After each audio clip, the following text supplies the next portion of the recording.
back to Your Detroit Now. I am Musa. This is my co-host Emilio. What up, Emilio? What up, Musa? So, Emilio, I got a question to ask you. How was your weekend? Musa, I have to be honest. This was one of the toughest weekends as a Detroit sports fan. One of the toughest weekends as a Detroit sports fan. Yeah, this was a bad weekend for sports. Um, but there's nothing you can do about it. Past is the past. Today we're gonna go over Lions versus Chiefs, the Wolverines against USC, the MSU versus UCLA, and the Tigers versus the Mariners. We're gonna kick things off with the Lions versus Chiefs. Emilio, what were your thoughts about this game? Musa, there was not a lot of good in this Lions game. We saw the offense aggressive in the first drive of the game. They really tried to get that fourth down in the end zone. They had two shots at it. Didn't really work out for them. Ended up getting the points nonetheless. But I could tell, part of their pregame meeting, part of the pregame plan was to go down and score on the first drive. And, it I think that wasn't obviously the momentum killer because it was so early in the game, and for that to be the momentum killer, it would show that it would show a lesser caliber team. But you know, like I was saying, it was not a good game. A lot of ugly. The refs didn't help us a ton, but yeah. Yeah, 100% agree. But the only thing that they only killed us on were those screen passes. You remember? You recognize those? Yeah, a lot of missed calls, a lot of bad calls. Yeah.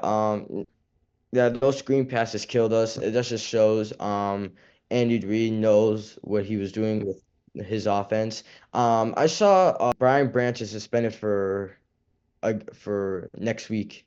Yeah, so Brian Branch took a tough shot to the back in the middle of the game by Juju Smith-Schuster, and Patrick Mahomes was talking to him after Mahomes ran it in, and it was clear to see Branch was not happy with that, so he took his frustration out in the game, and he's suspended for next week's game against the Bucks, which is arguably more important than this week's game was against the Chiefs, as the Bucks are an NFC team, and it's very possible that we'll see them in the playoffs. So next week's game is realistically more important than the game that we just played, and we will lose one of our best safeties. Yeah, it's gonna be a killer with Baker Mayfield, who's playing like an MVP candidate, might win the. 100%. With he's playing, he's come a long way, hasn't he? Well, I mean, he had a rough go in Cleveland. He had an even tougher go in Carolina, and he was Showed a elite. little bit, showed a little bit of pride, or showed a little bit of grit with the Rams, and then he just balled out with the Bucks. Yeah, remember we saw him 2 years ago in the NFC divisional round. Derek Barnes with the game-winning pick. Yeah, so like we said, next week's going to be even more tough. But let's talk a little bit more about this game. Let's talk about some of the stats for this game. Yeah, let's get into the stats. Some of the game leader stats. Jared Goff, 23 for 29, 203 yards with two touchdowns. Um, Not really what you want to see because this Jared Goff is usually a guy who throws way more than this, but you gotta do what you gotta do to get that ball out. Yeah. Patrick Mahomes, 22 for 30, 257 yards and three touchdowns. Yikes. Shows why they were so much more dominant than us. Yeah. Jahmyr Gibbs was our rushing leader with 17 carries for 65 yards, no touchdowns. Isaiah Pacheco was their rushing leader, 12 carries for 51 yards, no touchdowns as well. Um, Jamison Williams was our receiving leader, six receptions for 66 yards and a touchdown, 11 yards average. Um, their receiving yards was Travis Kelce, six receptions for 70 yards, no touchdown. Meh. Not a Kelsey fan, especially who his fiance is. It just makes me hate him more. Come on, she just released her new album. I don't I know what don't, it's called, but I know she released it. I don't care. In the pregame warm up, I saw a stat that Travis Kelce has 99 career receiving touchdowns, and we prevented him from getting 100. So I guess you could say that was a little bit positive. A little bit of a win, but he's gonna get it next week against Las Vegas. Yeah. Sack leaders. Alquadin Muhammad was our sack leader with one. There's Sorry, it's a bit blurry. Theirs was Charles Amenhu with one as well. Um, Alex Anzalone was our tackles leader for 12 tackles for 7 solo. Um, their tackle leaders was Chamari Connor with 14 tackles with 10 solo. Um, Emilio, they pretty much beat us in almost all the stats. Um, which is not what you want to see from one of the most, if not the most hated team in the NFL. Yeah, they beat us in everything, and the one we did end up winning was only by 14 yards. So not enough of a victory in the game leader stats, and then it proved to not be enough in the actual game. Let's talk a little bit more about some of these team stats. Total yards, 297 for the Lions versus 355 killed us Musa. Turnovers, 0-0. That's pretty impressive for the Lions and the Chiefs, obviously. The Lions are a great defensive team. We're going to get into a little bit of the loss and the injuries that we had going into this game. Um, so not shocking that there was no turnovers, but pretty good that we had no turnovers. First down, 18 for the Lions, 26 for the Chiefs. Penalties, 4 for 38 versus 0 for 0. This might have been the story of the game. All online, it's showing the refs are with the Chiefs. We got no calls, especially, and I'll refer to you a little bit later to talk about that Jared Goff slant, or excuse me, that Jared Goff screen pass, but they had no calls. We had all the calls. Third downs, we went 5 for 11 versus their 4 for 10. Fourth downs, we went 0 for 2 versus their 2 for 3. Not going to cut it. Red zone, 1 for 2 versus their 4 for 6. That's the difference. That's why the Chiefs have been these elite teams for these past few years. 4 for 6 in the red zone, 2 for 3 on fourth downs, 0 for 0 on penalties. Time of possession was pretty close to even, 29-23 versus 30-37. Musa, let's talk a little bit about the penalties, and then let's talk a little bit about that screen pass to Jared Goff. We saw online a lot of missed penalties. It's no good excuse to blame the refs. Um, it's not the worst officiating we've seen all season. It's not the worst officiating a Lions fan has ever seen. But that play, If it's against the Chiefs, then you have every right to make an argument. right, and that play that Jared Goff took off, that play that they took off the board, that Jared Goff screen pass, that felt to me Should a have. lot like this Decker reported pass. Oh my gosh, why'd you remind me? Oh my. That felt a lot like that. I'm watching the game and I'm thinking I'm getting flashbacks to the Cowboys, and I don't know. That's all I could think. Don't get me started about that game. Don't get me started. Yeah. So the touchdown, it wouldn't have been enough had we got the 6 points, and with the assumption that Jake Bates makes that field goal, could have potentially made the game 24-30, and who knows? But we lost by more than 7 points, so we can't really blame that one play. But definitely a killer. Yeah, it's a killer. I feel like they should have counted.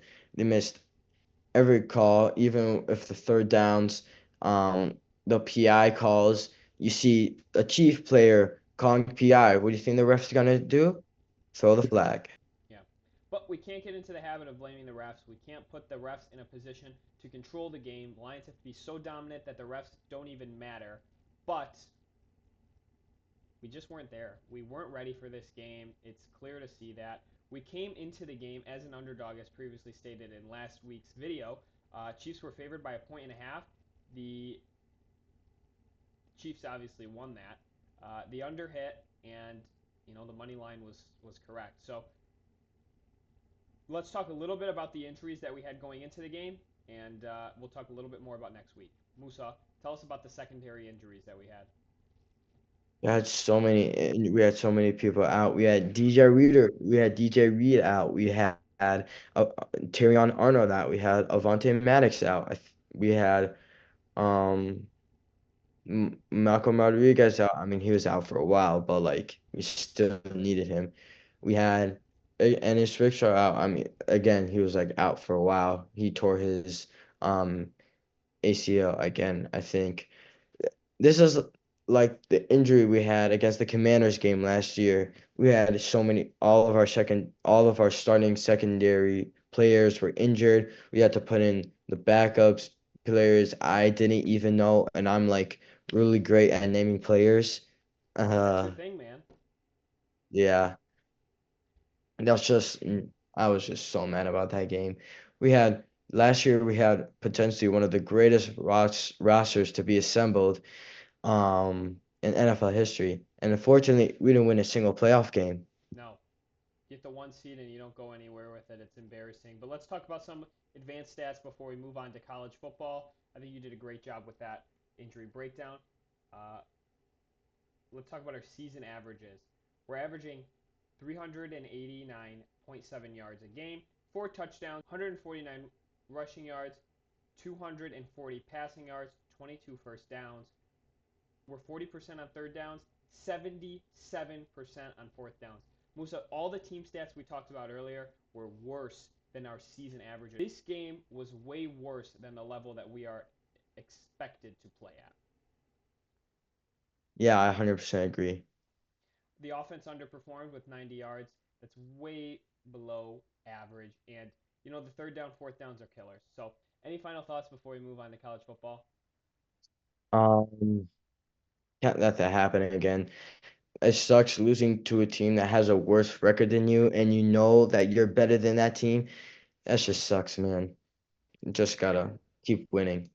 any expectations next week versus the Bucks at home? Um, at least this time it's a home game because I don't know why you would have two away games in a row. I don't know why. Yeah. We got to play better. We got to play to the caliber of football that we're used to playing. We got to play that tough, physical, gritty football, and hopefully we get Kirby Joseph back. Not too sure at the moment of recording how bad that injury is, but he looked like he was walking around just fine at the end of the game. Yeah, he did look like he was fine. Well, we're done with the Lions for today's episode. Now we're moving on to college football. We'll be talking about the Wolverines' tough loss against the USC Trojans. Mil 15 seed Wolverines. I think you forgot 15 seed Wolverines. Not anymore. Not Not. anymore. Not anymore. You're just like the rest of us, Musa.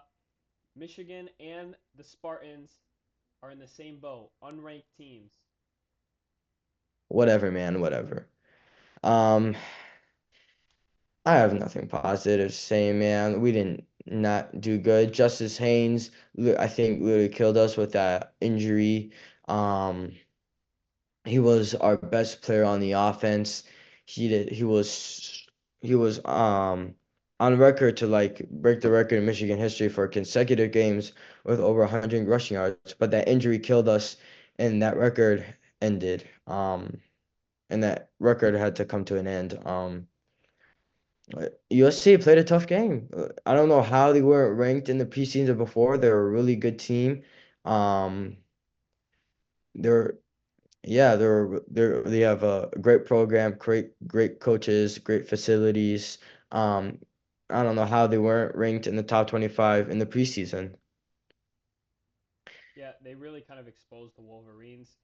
They never lost the lead. They got the lead and they never lost it, and they were never expected to lose. Their win probability always stayed in their favor. The Trojans came into this game as a 1.5 point favorite. We don't know how that's possible, an unranked team to be favored in a game versus a 15 seed Wolverines, but they were favored. Vegas knew something the rest of us didn't, and they ended up winning the game. This was designed to be a U of M win all the way, and both Musa and I in the pre-season predictions had this as an easy win. Yeah, we both thought the Wolverines would take this win against the Trojans. Didn't end up happening. Yeah, USC played a tough matchup. They're a really good team. We'll just we'll just take this loss as we're just gonna take this loss um as a mistake so they can make so they don't make those mistakes in practice and hopefully they don't make those mistakes again. Yeah, you can't allow mistakes like this again. Musa, why don't you break us down into some of these stats? Bryce Underwood, 15 for 24, 207 yards, two touchdowns, one pick.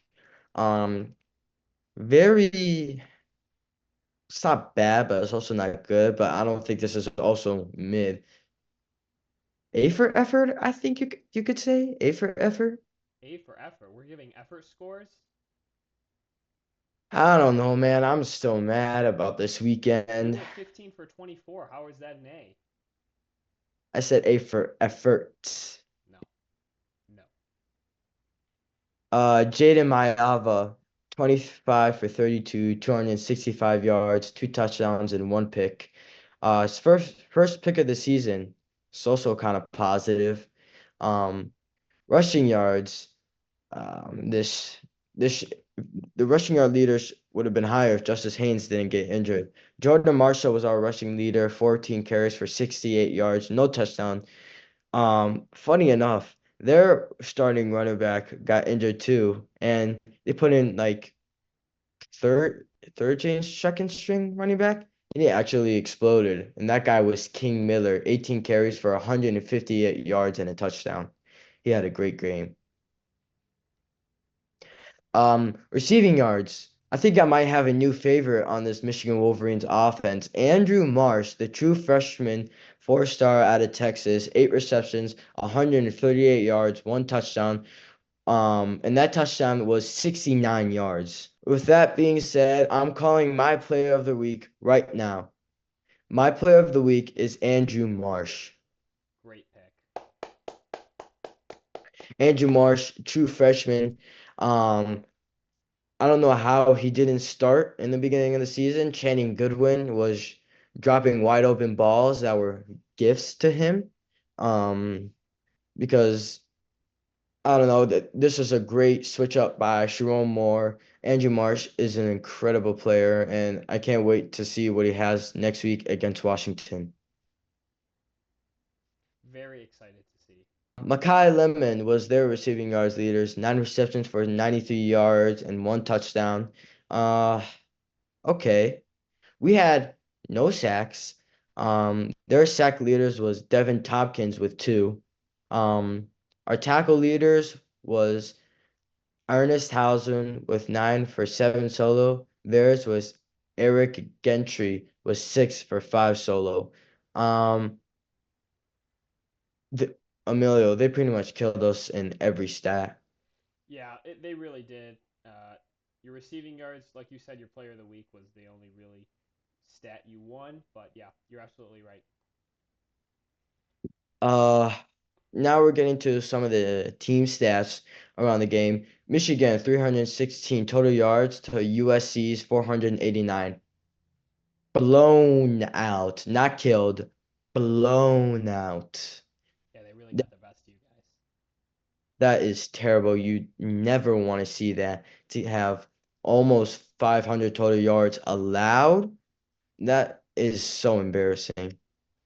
A little positiveness. We caused two turnovers, but we also gave up two turnovers. Um, that's a bit positive, you could say. Uh, First downs, Michigan 17 to USC's 24. Really great. Remember last week how Michigan had one penalty that went for 10 yards? Yep.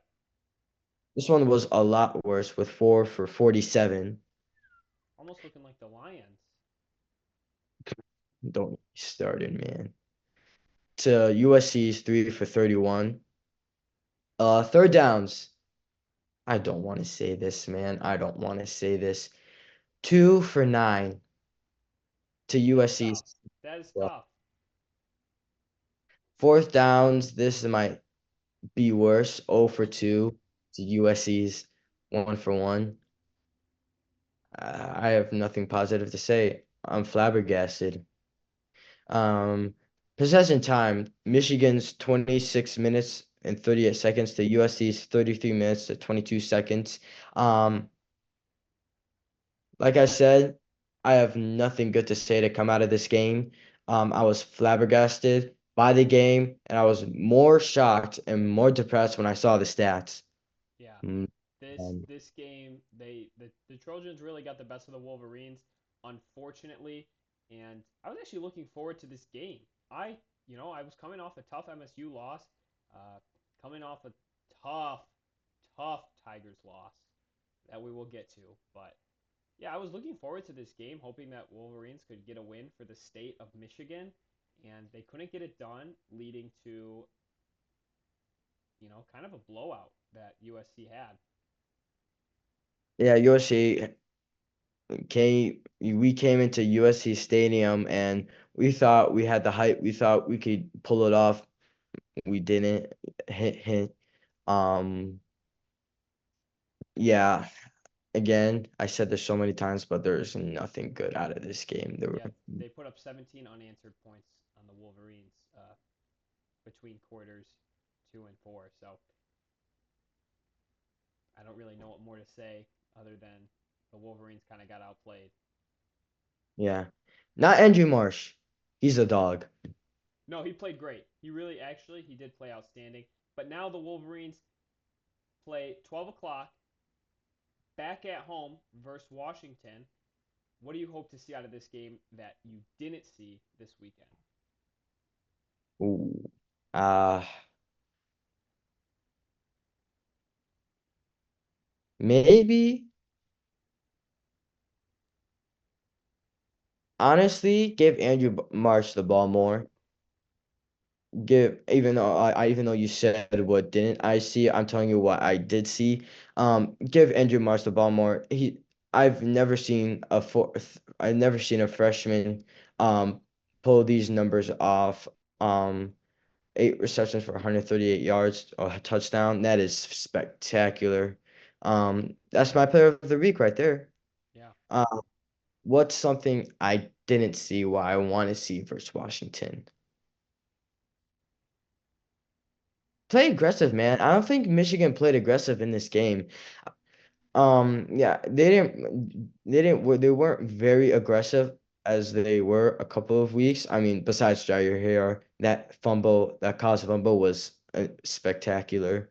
Um, but yeah, we gotta get aggressive, man. Um, offense and defense. We need to, I think we're playing safe this game, you could say. I want to get riskier. I don't care about playing safe. I don't care about the turnovers. I want to if I was the coach of this offense, I want to be risky. I don't care about playing safe. Yeah, I think that's right. I think you're absolutely right when you say U of M was playing not to lose that game, and it ended up costing them. You have to be aggressive. You have to take those deep shots. You have to make aggressive calls. Go for it when you can, and they went 2 for 9 on third down. So Yeah. Uh at least we're getting to a section where that made my day so much better is MSU's blown out against UCLA. yeah, I mean, should we skip this and go straight into Tigers?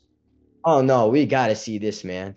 And this is your team, and you gotta give us the stats and what you saw in the game. So we're Yeah, waiting. I know. UCLA is not a good team. Let's start off with that. UCLA is a terrible team. Fired their coach in the middle of the season. They have their offensive coordinator as their new acting head coach. He's doing an outstanding job. He beat Penn State. We're under the impression that UCLA is going to be a free win on our schedule. Both Musa and I predicted that this would be a win. Spartans came into this game as a 7.5 point favorite. Spartans lost 38-13. How does this happen? Spartans were aggressive in the first drive of the game. We went down and we scored.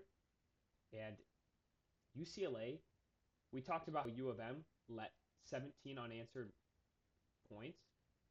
UCLA scored 38 unanswered points between the first and fourth quarter. Musa, we got crushed. Let's talk about some game leading stats. Alessio Milivojevic was our passing yard leader with 100 yards. Mackay Frazier with 58 rushing yards. Nick Marsh with 77 receiving yards. Quindarius Dunging with half a sack. And Jordan Hall with 7 tackles. Musa, we got outplayed in all aspects of the game. And it was so embarrassing to see this game happen like this. Let's talk about some team stats. UCLA had 418 total yards versus MSU's 253. Turnovers, we had one, they had zero. First downs, 20 for UCLA, 14 for the Spartans. Penalties, 8 for 60. They gave us so many penalties. 8 for 60 is a ton of penalties versus 2 for 14, which is actually not terrible. It's not good, but it's not terrible. Third downs, we were 8 for 15, better than the Wolverines, by the way, versus their 6 for 13. Fourth downs, they went 3 for 3. We went 0 for 4. Woosah! We went 0 for 4. Time of possession, We did better than the Spartans. yeah, wow, that's a low bar. Time of possession, 36-24 for UCLA versus 23-36. They had the ball the whole game. I don't know what more to say. We got killed on all aspects of the game. Nothing looked good. It's getting loud for Spartan fans. There's a lot of talk about Jonathan Smith. Um, he was a big hire. We were excited to get him. I think he can turn this around. If anyone can, I think it's him. Um, and I think this next week against Indiana is going to be extremely tough because they are coming off a massive win against Oregon, and they're now ranked 3 versus us, who is just lost to maybe the worst team that we're going to play all season. So, Musa, I would have to Musa, bring it on. Seriously. Emily, remember when I said we're going to a section where that made my day? Seeing these stats, these horrible stats by the Spartans, made my day so much better. Oh my gosh. I can see these, I could watch the stats all night. I could watch these stats all night. 0 for 4 on fourth downs. Um, 8 for 18, 8 for 18, 100 yards by not even your starting quarterback in Aiden Childs. Half a sack, um, 250 total yard, 253 total yards gained to 418 total yards allowed. You just made my night. Yeah, this is so embarrassing.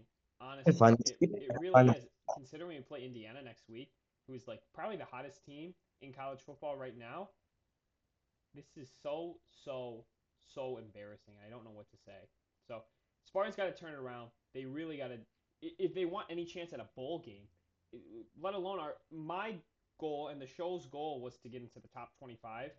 Uh, that is way out the window. I think a bowl game is not happening at all. Um, we got a tough schedule. Spartans are sitting at 3-3. We got Indiana, we got U of M, and we got Purdue, and we got Penn State left. We don't have a cakewalk of a schedule. So, we got some tough games. We play Minnesota and Iowa and Maryland as well. So we got to put wins together. This stinks. And we play, like I said, we play the Wolverines in 2 weeks. So stay tuned next week for a little bit more of a deep dive into that game. But I'm at a loss for words. I just noticed something real quick. This Michigan State Spartans might be 3-3 on the season, but in the conference in the Big Ten are 0 for 3. You guys are winless against the Big Ten. You guys are terrible. Yeah, we suck. You can come on over to our side. You could come on over. We might be the worst team in the Big Ten, Musa. This is embarrassing. All right, I don't want to talk about this anymore. Let's go to Tigers. Tigers. Oh my goodness, 15 innings for Game 5. 15th inning. We had momentum. We had a chance, and we sold.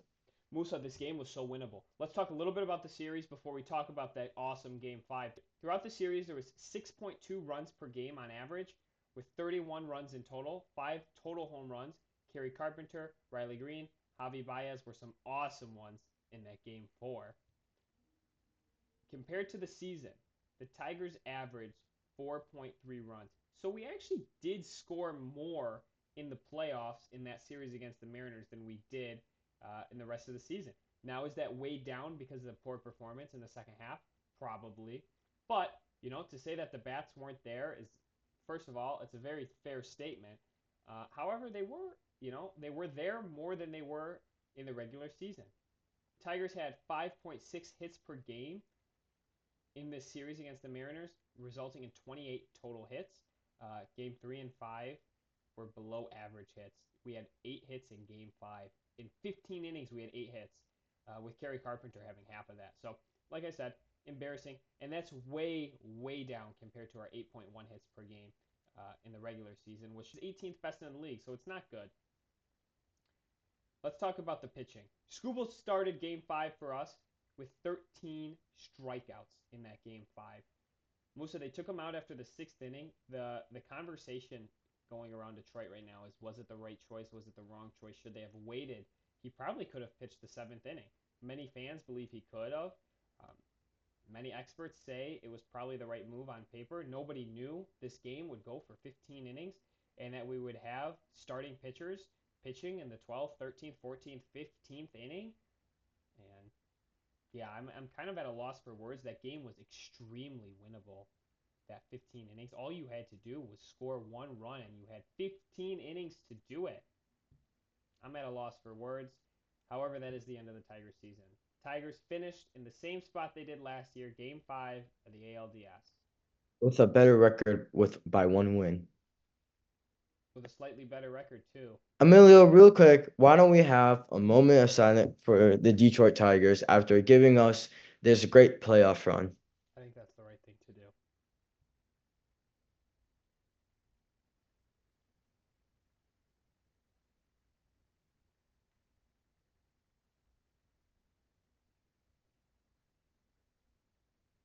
All right. Thank you, Tigers. Thank you, Tigers. Um, Too bad you couldn't make it all the way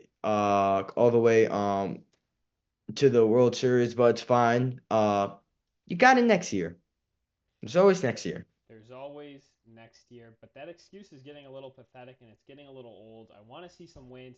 And the problem is that I'm having with the Tigers is it's the same issues that we've been talking about since the All-Star break, before the trade deadline. We've been talking about poor at bats. We've been talking about high strikeouts. We've been talking about this team not being able to swing the bat and get runs, and it was very evident to see that in the postseason.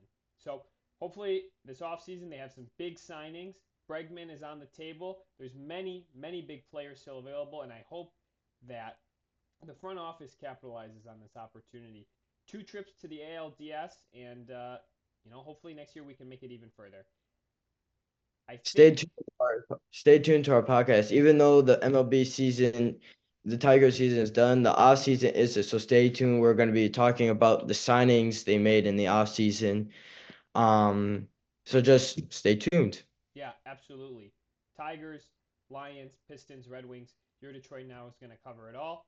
But before we move on to the phones and before we move on to a little bit of Red Wings, I got to get my player of the game. While we're on the topic of the Tigers, Javi Baez. Javi Baez absolutely killed it in the postseason. 32 at bats, 10 hits, 2 doubles, 1 home run, 5 RBIs, 1 walk, 3 strikeouts. His batting average and his on base percentage were everything. His batting average was 318 and his on base percentage was 348.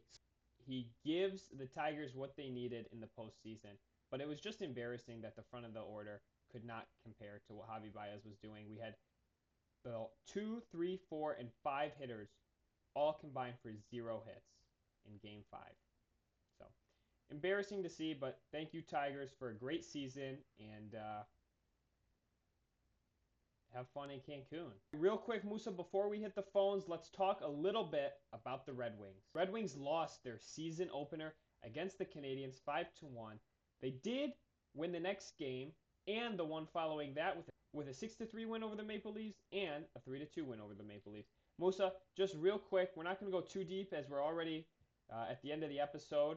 We will do a deeper dive now that the Tiger season is over of the Red Wings.